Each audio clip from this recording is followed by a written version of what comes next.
آج کل مساجد کے اندر جو کرسیوں کا رواج بڑھتا جا رہا ہے کہ کرسی پر نماز ادا کرنا، تو سب سے پہلے ہم نے یہ غور کرنا ہے کہ شرعی لحاظ سے ہمیں کرسی پر نماز پڑھنے کی اجازت ملتی بھی ہے یا نہیں ملتی۔ تو ہے تو تفصیل والی بات، لیکن ٹائم بہت کم ہے، میں مختصراً عرض کرتا ہوں۔ فرائض، واجبات اور سنت فجر، اس کے اندر قیام فرض ہے۔ اگر کوئی شخص بغیر کسی عذر کے، شرعی عذر، اپنا بنایا ہوا عذر نہیں کہ بندہ سوچے مجھے ٹانگوں میں تھوڑا درد ہے، میری کمر میں تھوڑی تکلیف ہے تو میں بیٹھ کر پڑھ لوں، یہ عذر نہیں، جس کو شریعت نے عذر منظور کیا ہو، وہ کسی عالم سے رہنمائی اس نے لی ہو،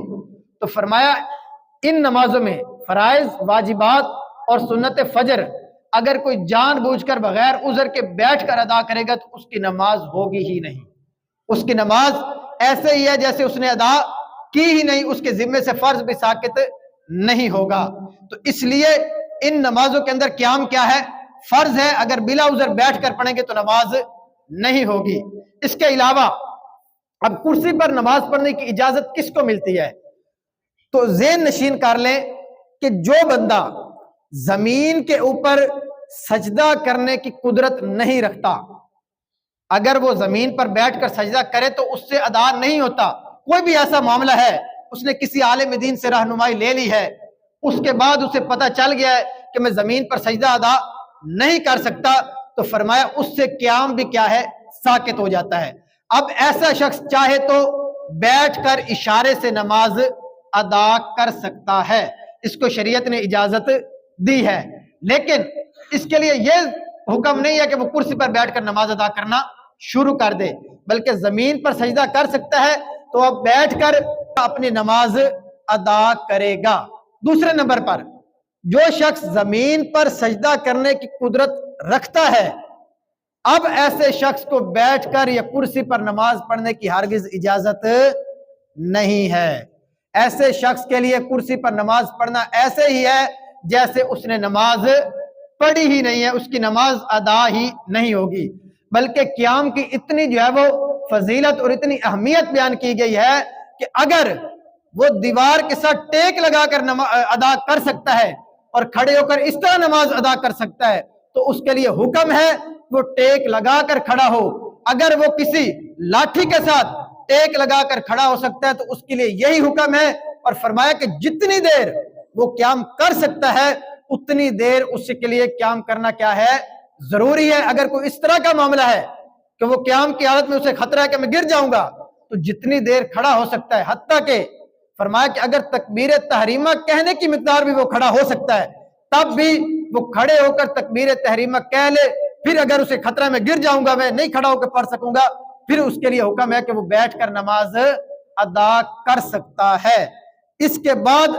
اب معاملہ آتا ہے کہ کرسی پر نماز پڑھنے کی اجازت ملے گی یا نہیں ملے گی، تو اس کے لیے بھی حکم یہی ہے کہ اب مثال کے طور پر کوئی شخص زمین پر سجدہ نہیں کر سکتا،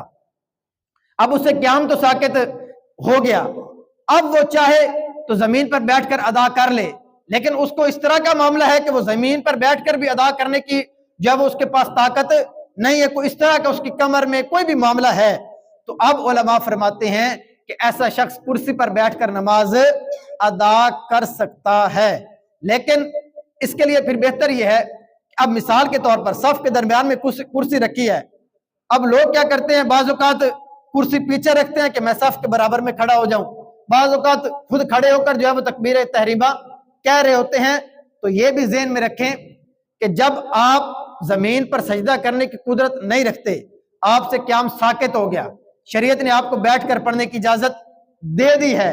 اب اگر آپ کرسی پر بیٹھ کر نماز ادا کریں گے تو اس کے لیے حکم یہی ہے کہ صف کے برابر میں کرسی رکھیں اور اس کے اوپر بیٹھ کر ہی آپ اپنی نماز شروع کریں گے، تاکہ صف جو ہے وہ برابر میں بالکل رہے۔ ایسا نہ ہو کہ اب صف چلتی ہوئی آ رہی ہے، ایک شخص کرسی رکھ کے وہ تھوڑا آگے ہو کر کھڑا ہوگا نا، تو یہ پھر صف کیا ہے؟ ٹوٹ جائے گی۔ تو اس کے لیے حکم یہی ہے کہ درست طریقہ یہ ہے کہ وہ بیٹھ کر ہی اپنی نماز شروع کرے۔ اسی طرح ایک یہ حکم ہے کہ کرسی کہاں رکھنی چاہیے جماعت کے دوران، تو اس میں بھی حکم یہ ہے کہ بہتر تو یہ ہے کہ کرسی ایک کونے میں رکھی جائے، لیکن یہ اس صورت میں ہے کہ جب پوری صف مکمل ہو جائے۔ اگر اتنے لوگ ہیں کہ پتہ ہے صف مکمل نہیں ہوگی، اگر میں کونے میں کرسی رکھوں گا درمیان میں جگہ بچ جائے گی تو اب حکم یہی ہے کہ وہ بقیہ لوگوں کے ساتھ ہی کرسی رکھ کے اس کے اوپر نماز ادا کرے۔ اور کرسی پر بیٹھ کر اشارہ کیسے کرنا ہے، یا زمین پر بیٹھ کر جب نماز ادا کریں گے تو اس کا اشارہ یہی طریقہ ہے۔ بعض لوگ جو بالکل ہی آگے جھک جاتے ہیں تو یہ اس کی اجازت نہیں ہے۔ درست طریقہ یہ ہے کہ جس کو بیٹھ کر نماز پڑھنے کی شریعت نے اجازت دے دی ہے اس کے لیے درست یہ ہے کہ وہ رکوع کا جب اشارہ کرے گا تو تھوڑا سا اپنے سر کو جھکا لے، اور پھر جب سجدے کا اشارہ کرنا ہے تو سر کو تھوڑا سا اور زیادہ جھکا لے، تو اس طرح اس کا رکوع اور سجدہ ادا